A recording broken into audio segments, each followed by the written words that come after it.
emphasis in tonight's game. And an early steal by Dejounte Murray wants to make a statement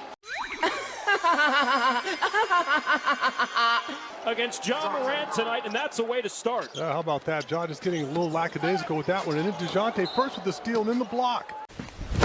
Emotional, damn it! Yo, it's your boy Dctree, and this is Dctree-Nation, the channel on YouTube that covers hoops and heroes, and today you're talking hoops. We're talking Dejounte Murray, y'all. And I gotta tell you, man, I'm proud of this young fella. You know I ride hard for Murray, and I'm happy to announce, and you probably already know, that he will be NBA's leader in steals this season. That's in both categories, the totals and the averages. And I had to come up with a video because of that, man, because that's a big deal. So I came up with 3 reasons why that's a big deal, why it's relevant, why it's impressive. But before I jump too deep into it, if you like my content, please sub to the channel, hit that like button, don't forget to hit that bell for more videos. Thank you so much for the continued support. Okay guys, the first reason why this is impressive is the fact that he is the first Spur to do this since Kawhi Leonard, man, only the 3rd Spur all time to do this. Lead the league in steals, man, and that's a big deal, and it deserves to be celebrated, especially seeing that Kawhi did that in what I think the 2014 season, man. So it's been a while since a Spur has gotten this recognition. So again, it's a big deal. It deserves to be celebrated, man. I'm not saying that he's the next Kawhi Leonard coming, but that should give us a clue about how good this guy has become, man. He's always been a defensive first type player, so you know, for him to reach this level of success is a big deal, man. He's already made all defense second team.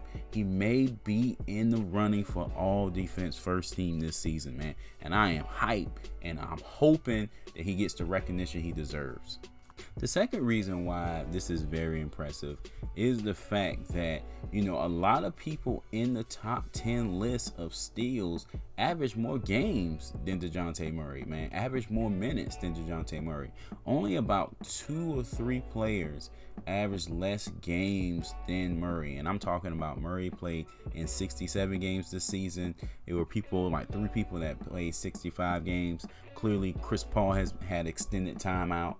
You know, so he was on the list as well. But outside of Chris Paul and Van Fleet, Dejounte, you know, he was, you know, kind of in the low game category, low minute category, and he was still able to win the totals, man, especially seeing that he missed the last 5 games due to, you know, upper respiratory infection. That's what they said it was. So he lost a lot of weight and everything, and he was able to take 5 games off and still, you know, get this title, man. That's a big deal. That's impressive, man. I'm surprised someone didn't pass him, you know.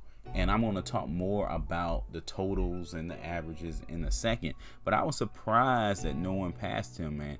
And that's just indicative of how hard he worked and how hard he works on defense to keep that number up. Okay, the last reason why I felt like this was pretty impressive, and I kind of alluded to it before, was the fact that Murray was able not only to, you know, average the most steals throughout the season, he was able to lead the league in totals, okay? Now, obviously, if you know anything about math, you know, the probability you leading the league in totals and averaging the most steals is pretty high, but it doesn't always work out that way. So for instance, last year, Jimmy Butler, he led the league in steals, but his totals were, you know, about 10 steals less than the next guy. You see what I'm saying? Or the guy ahead of him. So he was second in totals, but first in averages. So that's usually how it works out. Murray was able to do this, you know, with totals and averages because of his consistency on defense. And the reason why I know this is because Murray is not one of the league leaders in minutes per game. He's averaging around, I think, like 33 minutes per game anyway. He's not averaging, you know, in the high 30s per game. So he's doing this in a Spurs system that is indicative of resting players, resting players between games. He took some games off because of, knee contusions, things he could have possibly played through.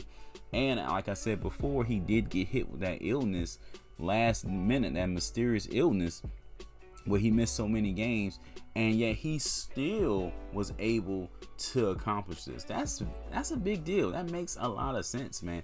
I think before he went out, he had almost like a 10-12 steal lead on the nearest person next to him.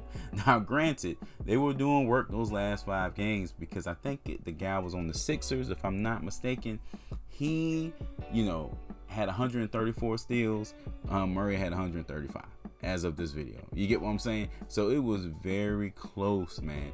So I'm hoping all these things factor in when they're voting for the all first team defense team, when they're voting for most improved player, because I honestly think that DeJounte Murray has a puncher's chance of nabbing both those honors. So wouldn't it be great if he got the steals leader award, got all first NBA defense, and got MIP, man? That would be a hell of a season for DeJounte Murray.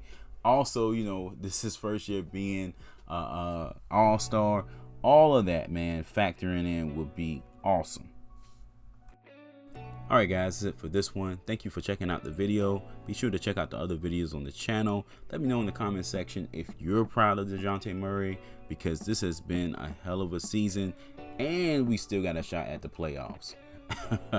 Alright guys, thanks for watching, and I will catch you in the next one. Peace.